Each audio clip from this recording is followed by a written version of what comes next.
in like 3 months of us. And that was the last time they ever heard from Sally and Angie. That's right. Oh, remember them? They were so good. Too bad they were just so talented. They were. If they only had a compass. A custodian with a heart of gold helped us find our way back. I have to thank her. We wouldn't be here without her. People here are just nice can be. Right. So, yeah. I was thinking. Tell us a little bit about Big Salt. You had your first EP, your first album come out a little more than a year ago. Mm-hmm. Yeah. Well, and actually, we just hit our 2-year mark of forming Big Salt. Mm-hmm. Because it was 2 years ago last month that Angie came on as our guitar and bass player. It was like the middle of that pandemic winter of 2020 to 2021, and middle of January, and I was just losing all my hope. Yes. And then they were like, "Hey, we're looking for someone to join our band." So it was, and then so we've had a really busy 2 years. Yeah. Well, but how do you make a connection during that time? I mean, that was the time where you weren't meeting at the coffee shop, you know? It was really like, well, I mean, I knew Milan, the drummer, and I knew Eva, and Milan had just posted on, like, some of the Facebook groups. There's a few various groups for people to connect online, and that they were looking, and I was like, oh, I know her, maybe I'll message her and see. And then I came over and I met Sally and we clicked right away and then we started rocking. Yeah, well, and I think it was easy for us to connect mostly just because we were in we'd meet in Milan's basement and play there, and we were all this was before we were vaccinated, so we were all like very. That was my only socialization at that point. Yeah. So it was winter. So it was actually pretty easy. Yeah. We were like, let's get together and play. Yeah. It is funny to think back on that. I just watched something on TV that was from that time, and I was like, oh man, remember when we thought this would never be over? Mm-hmm. And it still isn't. It really isn't to a certain effect. Yeah. But we can be in the same places. But at that time, before people had the vaccine, and I was like, should I be practicing with these people? Is this risky? But, I wasn't doing much else outside of that, so. Right. We're a band of fairly big introverts, so it was, we were always like, it's really safe. Nobody is going anywhere outside of band practice. So. Well, and a strange time to start a band because by definition, you couldn't have been playing live shows much, if at all. But it was kind of nice because there wasn't the pressure to do that. So we'd had a good, 5 months or so where we were just working on stuff and having fun and jamming, and we weren't like trying to get ready for an upcoming show. So, right. Well, and I think it really worked to our advantage too when shows did start, and the first show that we played was Palmer's, which is like a really tough place to get a show, and it was their first outdoor show in just about a year, and it was packed. I think because people had been shut in for so long. Yeah. It was the first time in a year and a half that I'd been around that many people. Oh yeah. It was traumatically breathtaking, kind of. It was like a crush of people, but yeah. So we were pretty fortunate. People were they had to like us. Well, it was our friends, like the Black Widows. Yeah, so nice. If you like the Black Widows, that's true. I feel like their crowd is kind of they were receptive to us. Yes, yeah.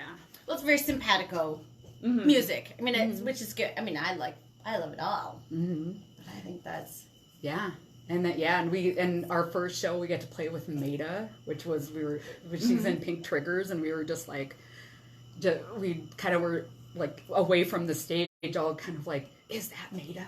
I think that's Maida. That's Maida right there. Oh God, there she is. And then she ended up playing with us about a year later because we needed a sub. One of our band members was busy with some stuff, so she stepped in for a little while. So that was a new version of Big Salt. A new version of Big Salt. Yep. That's nice. So you have sort of a community around you, and that helps. I think we really do. I was thinking about that earlier today, like how fortunate we are because of our fans and like people who make an effort to come out and see us and really shout out Debbie. Yeah, Debbie, Kara, Chris. And they come out and it is kind of like a community a little bit.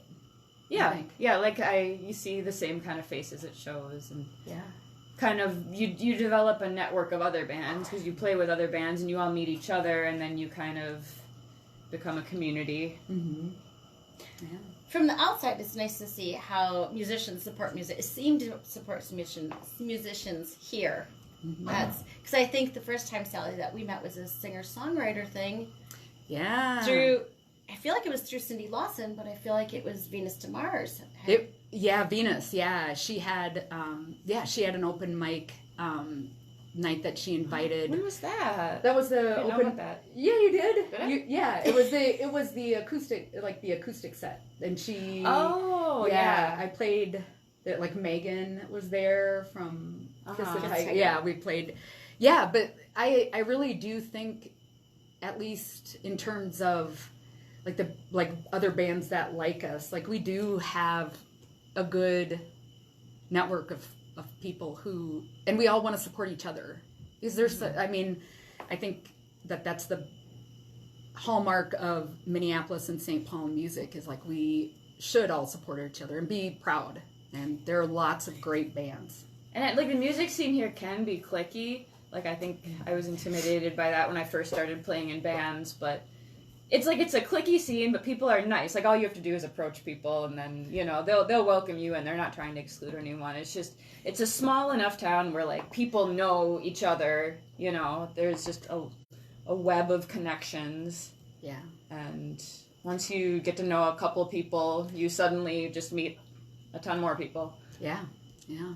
Well, and I think it's that the flip side of Minnesota Nice, and people will ask me about Minnesota Nice who aren't from here, and I say, well, sometimes it's just kind of the innate shyness, introvertedness, where we're like, I don't want to go up to that person. That person's got someone better to talk to than me. When the truth of the matter is, anybody who comes up to me, I'm like, oh, awesome. Mm-hmm. You assume someone is like too cool for you. Yeah. But then they're probably feeling like shy and awkward themselves, which is why they're not like, acknowledging you. That's so right. everyone's just like afraid of each other. But yeah. But once the connection is made, I think it is strong. And I'm impressed at how many musicians I see coming to see musicians play. Absolutely. Well, and I think that's been one of the coolest things too with Big Salt is that a lot of our fan base, like I'm thinking of the guys from Super Flasher and Whiskey Rock and Roll Club and Butter Boys. Like bands we've played with a couple times. Yeah, where it's like we love going to those shows and Mad Mojo Jet. Mojo Jet. Yeah, I mean I think if you have a good scene and you want it to remain like top quality and top notch, then you have to support it somehow, and you do that by going out to shows. Yeah. So. And it can be hard in the winter here to It is. Lord, yeah. I feel like I want to go see a lot more shows than I actually do, because especially this time of year, right? It's hard to get out there, but. I could say me too, but regular listeners will know I'm out probably 6 nights a week. It is going to be super fun when I go out and I'm just like, oh, I see it. It's going to be It's always a fun. super Next good time, night. let me know. Come out with you. Yeah, that would be great. I'm always a soft touch for the Turf Club. But I will say that's my version of... Do you live in St. Paul? Because I live in St. Paul. Yeah. And there are times I'm like, I do there's love something the Turf good Club. in Minneapolis, but Turf Club is so close. Real good So food easy. there, too. Good food. And they have Oh, coffee, that's and what last Jared- time I was there, they let my fiance keep their coffee mug. Oh, nice. Yeah, so... Ooh. Or did she Not steal only do it? they have coffee, they will let you keep their coffee mugs. Or did she just No, because because it said happy birthday, and it was her birthday. Oh, so they were okay. like, well, Okay. Meant to be. yeah. All right. Well, I'll always look for an opportunity to say shout out to all the staff at Turf Club. Turf Club, we Yeah. love you. All Yeah. that. Good vegan brat there, too. Gotta That's what I've say. heard. That's good. To get back to it's funny to think you were saying excited to play Palmer's after COVID, and I think the competition for stage time now that national bands are coming, even in this time of the year, whether it works out or not, a bunch canceled this week due to snow, but I think that there are still places that will play a lot of local music, and I think that local music again showed their muscle. Like we can get people through the door. We are, it is worth having. Right. Well, and I think one of the worst parts about COVID is that we've seen a lot of our favorite venues close. Mm-hmm. And even before that, it was starting, like, Triple Rock closed. Right before. That was sad. It was a tough time, and I think the music responds one of two ways. And I think, like, the scene here has really stepped up. You know, it's about really being the best you can be, not just really making music because, you know, like, I've got feelings, I've got to get out, but like because you're good and people want to come see you. And I think that whole attitude of, like, we need to get people through the door, we need to, you know, have fun, but people have to come and see us to do that. And I think more and more bands are taking that seriously. Well, and yeah, a lot of places closed down, like, in, you know, for COVID or whatever, just in the last few years. But now we're starting to see, like, some new places, like the White Squirrel in St. Paul. Awesome. And then there's one in Uptown called the Green Room that just opened up, and even, like, house shows. Like, I hear about places that are not necessarily music venues having shows, and the scene will prevail. It will.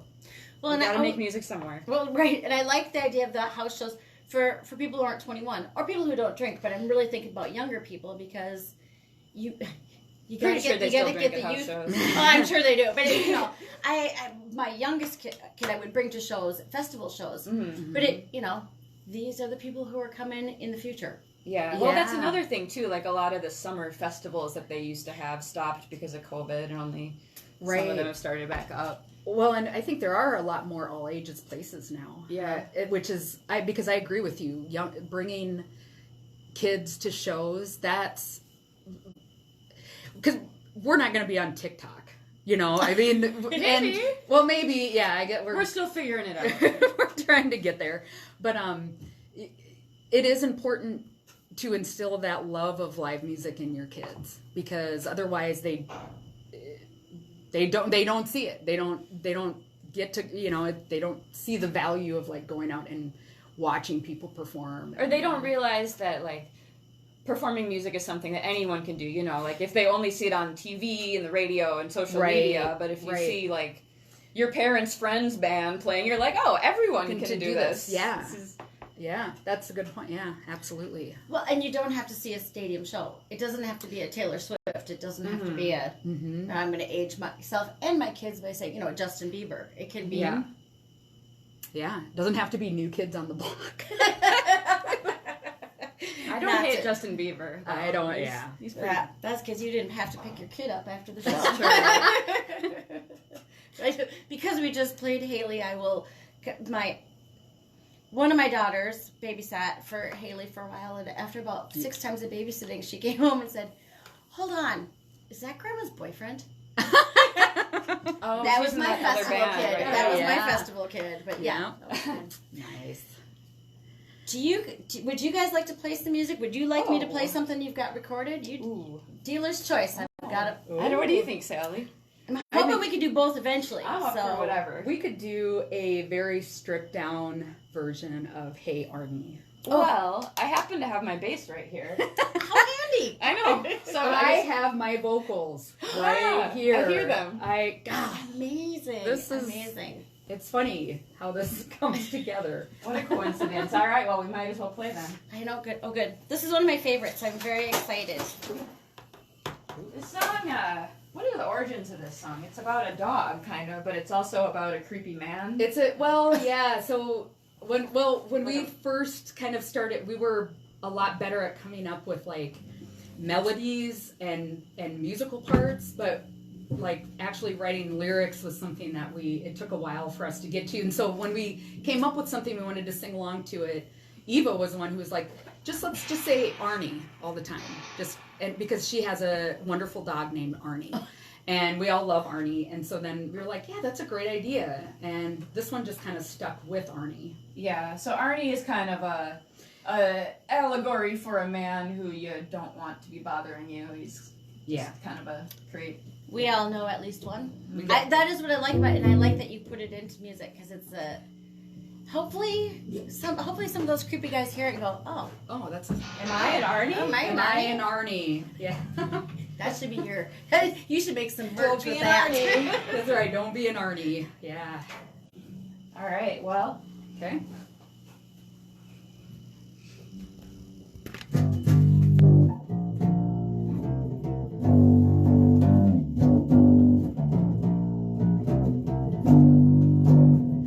Hey Arnie, what's your game? I see you called me at 3 a.m. But I don't want no part of this, 'cause it's not fair, it's not right, and I don't wanna fight. Now hey Arnie, what you doing? I don't want no part of screwing you. No, no, no, but I don't want you to misunderstand me, 'cause it's not fair, it's not right, and I don't wanna fight.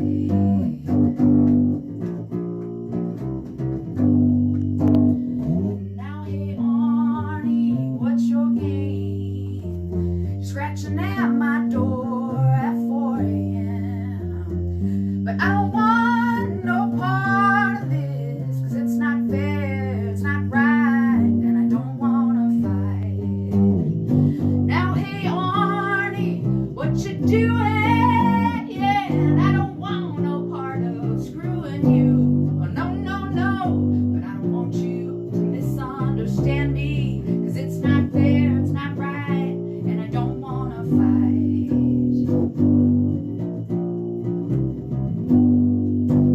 I'm leaving you behind me, and I'm walking out the door. I'm leaving you behind me, and you ain't gonna see me no more.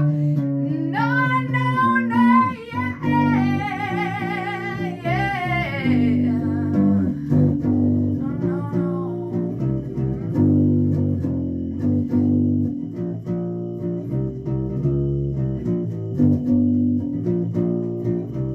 Ooh, hey Arnie, what's your game? I see you called me at 5 a.m. But I don't want no part of this, 'cause it's not fair, it's not right, and I don't wanna fight. Now hey, yeah, and I don't want no part of screwing you, but I don't want you to misunderstand me, 'cause it's not fair, it's not right, and I don't wanna fight. And yeah,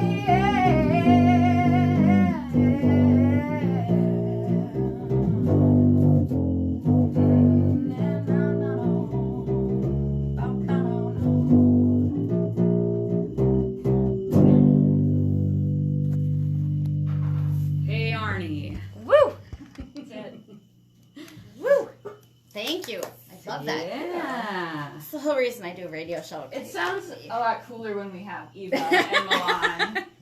Shout out Eva and Milan. That's right. Wow. It sounded plenty cool here. Yeah, this Yes. was our Nirvana unplugged moment, Yeah. Angie. Next we're gonna play Where Did You Sleep? That's right. We're an old blue standard. Yeah. That's nice. It's a Meat Puppet song. That's right. Yeah. So, I like that. How I mean, there's a definite slant to the music, the ethos of the music, and I think that you do give voice, and I think that but probably because the stuff I'm going through myself, just with work and everything else, it's time for us to start talking up, speaking up for ourselves, and saying, "Hey," and I like that idea. If I don't want to fight, just don't come crawling around here no more. You know? Right. Yeah, I think and maybe that's how when we all first kind of came together, the attitude that we all had, 2 years ago, were just kind of like, we were all kind of going through some really not great stuff and needed that kind of camaraderie a little bit. And I would say it's probably reflected in a lot of our songs. yeah, well, just the kind of music we play. When we have the full band, it's pretty like aggressive and in your face. As Defiant. It's defiant, yeah. It's loud. It's really cathartic to play just like loud, kind of heavy music. And I think when we started the band, and still, you know, it helps us work out our issues just to rock it out.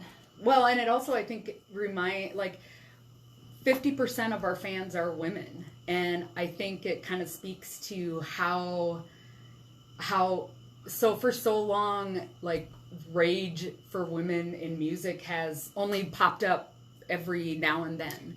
And I think that is an absolutely untapped feeling that so many of us have all the time, where you're just like, I'm so angry and frustrated, and let's just blow things up. Mm-hmm. In terms of music. Yeah. But it does give a voice to. Mm-hmm. I mean, But not all of our songs are angry. Like, no. Yeah. Some of them are about more pleasant topics. They're just, you're still yelling them.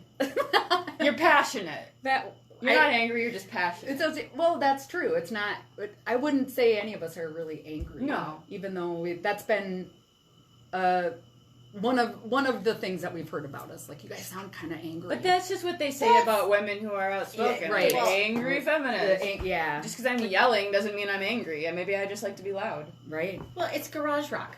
It's garage rock.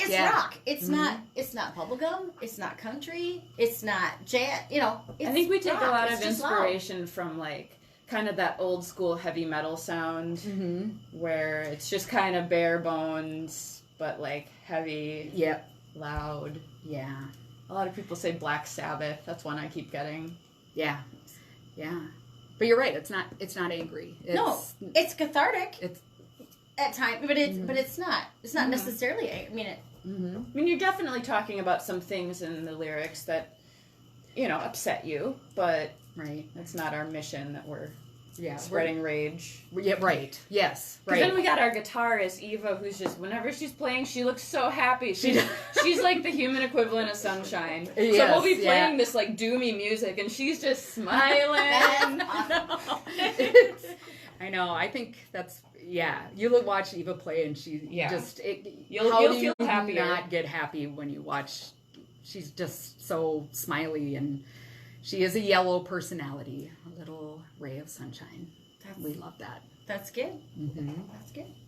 Yeah, because I think you could be singing about kittens, but the genre that it is, and that's what people like to see sometimes. I mean, I love all genre, but if I'm going to go see that, I want to see that. Mm-hmm. Right. Well, and it's also important to us in our band. Like, we're all women. We're a 4-women, all-woman band, but that is not a genre of music. No. And I think one of the cool things about Minneapolis is that we've been really well. Like, there are lots of men who love us, and they're just like, I love the music, and they can relate to it too. Where I think that's we've never really we've never called ourselves a girl band. We're not a girl band. We're a rock band. I think the Twin Cities in general is a really good place for women and trans, non-binary people. Like, I've heard that scenes in other cities are a lot more male cis. Like, we have a lot of different kinds of people here playing music and supporting each other. Mm-hmm. Yeah. Well, and also the people who support them. It's not, I think all of us just want to be on the same playing field. And if you like rock, you should maybe you might like us, not, yeah.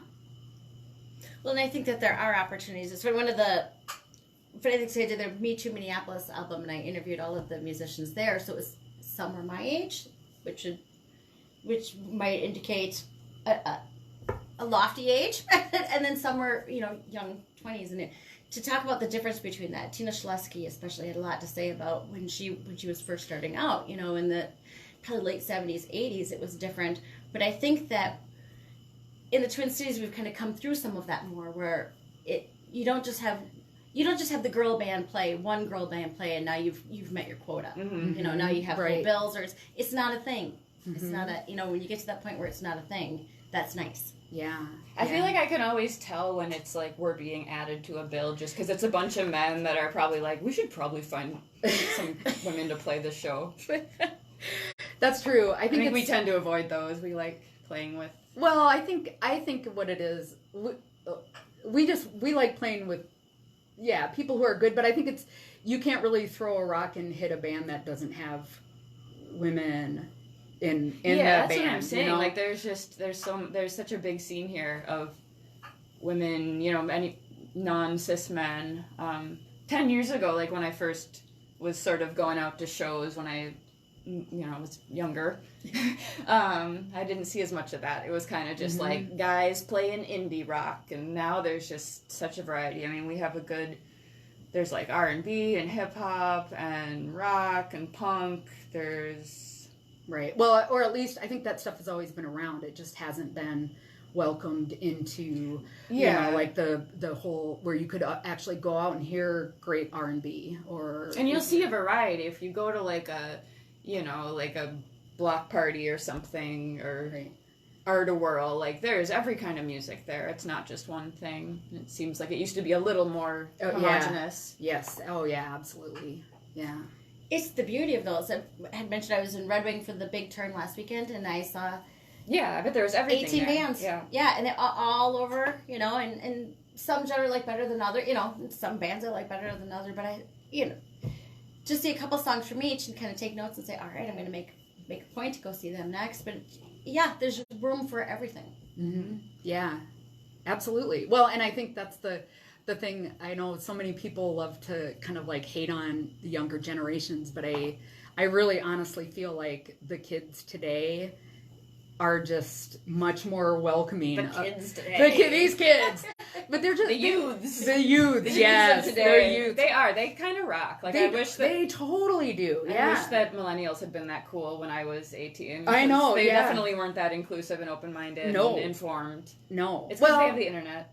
Right. And I mean, there's still a long way to go. I don't... It's not like it's all roses, but out there even now. But, like, I'm so excited for younger generation to get involved and like, and they are. I mean, so many young kids are really interested in music, but they don't have a lot of patience for bad behavior, and they shouldn't.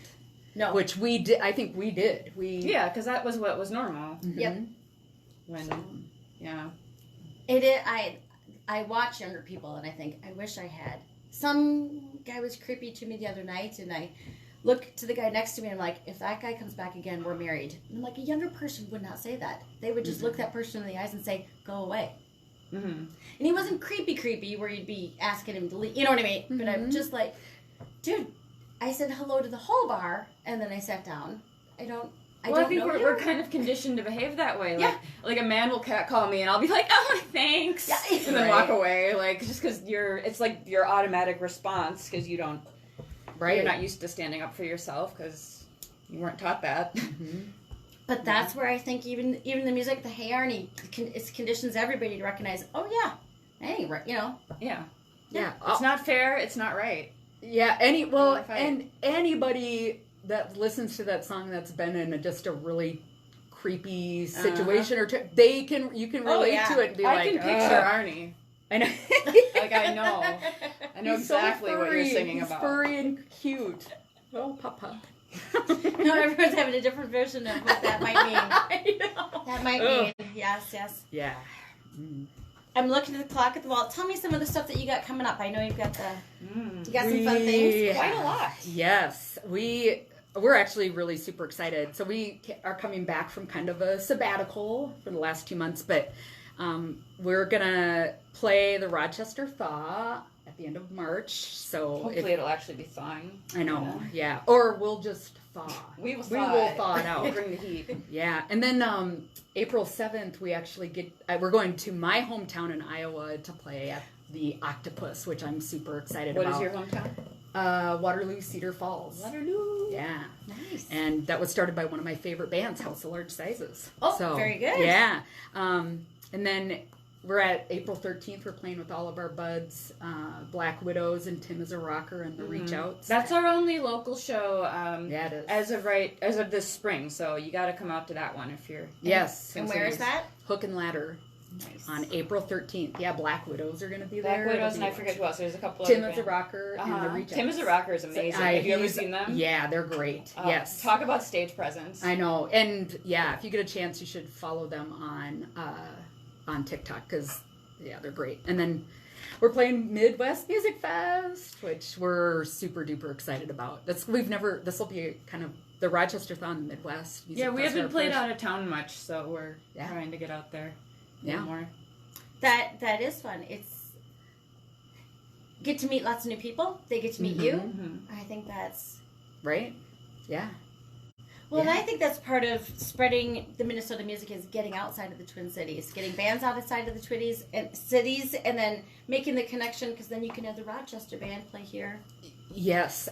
Well, and I love that idea of we have friends that play that are in multiple bands, and they play with bands around the Midwest, and even in some small towns. Like I can think of a handful of bands in rural Iowa who are really good, and you just never get to see them or hear of them, and so I love that idea of like getting together with bands and networking. We went up to Duluth and we met Afro Geo, and then they came down here and played a show. So that's super important, and getting out of the Twin Cities too is incredibly important because as much as we don't like to think about it, we're not the center of the universe here.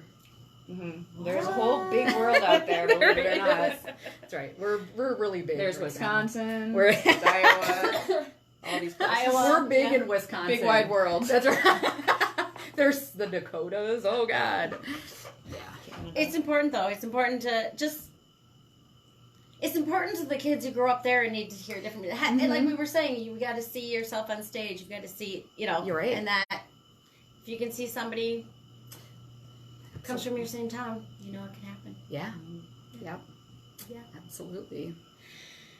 All right. Should I play something? Should I play you out? Yeah. What do you guys want me to? I've got on my mind.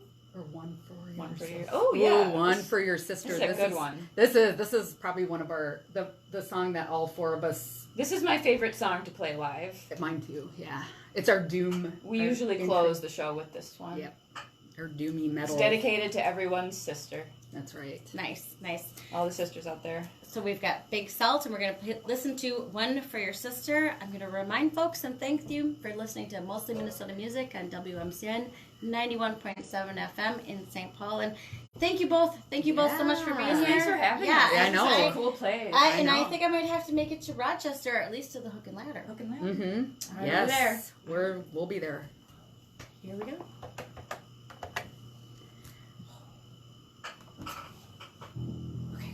I kind of can't believe that so many people voted for this Taylor Swift album. That's not a popular opinion. It's so funny. I never look. That's like one that I feel like the least amount of people like. I don't even know any Taylor Swift albums. Can I vote for more than one? No. Yeah, I can. You know my For all funny of them. Taylor Swift story. No. There, I voted for 5 of them. My girls and I were with my dad. It must have been almost 10 years ago. And we're in New York. We got a road trip. I make everybody drive. We had been walking down, and I love to walk, so we're like on mile 10. The girls are hating me. They're like, we have the worst mom. We have to walk everywhere. And there's paparazzi. And this SUV pulls up. And I'm thinking, please don't have it be some Chinese dignitary we don't know. You know what I mean? Like, have it be this leg. Taylor Swift. And we just, at the right time, and the 2 older girls have got their phones out like this. My youngest has got, she's got her glasses on and she's got this greasy bag of chips. God love Taylor Swift, gives her a hug. Wow. And Anya has the wherewithal to say, I love your music. and the paparazzi were like, don't get it. And all of a sudden they're like, did the math on this one. Here's, on the cover of some British newspaper the next day, Taylor Swift is walking away and you can see my kid. that would be me. Dirty glasses. That's amazing. That was our, and after that, Does she have that picture framed in your house? I know, she gets it all of it. It's the best. But I just think, what? That's so kind. It was 30 seconds of her time, and it made. I looked at my dad. I'm like, we could probably go home now. So we're not tapping this. And I'm paying attention so I can so we don't go back to. I feel like being that famous would be stressful. It'd be fun for like a week, and then it would be stressful. Oh, You no. would have people watching you all the time. That is what I saw. You need like bodyguards. Oh, It's absolutely, crazy. absolutely had the bodyguard. I mean, it was. I mean, I am pretty famous, but you know, I don't have I bodyguards. know. not yet, not Well, bodyguard yet. That's why I No. can't really even go out anymore because I just That's fair. bombarded. That's That's fair. why we have to be in this underground. Exactly. All our fans are up there. Right, that's right.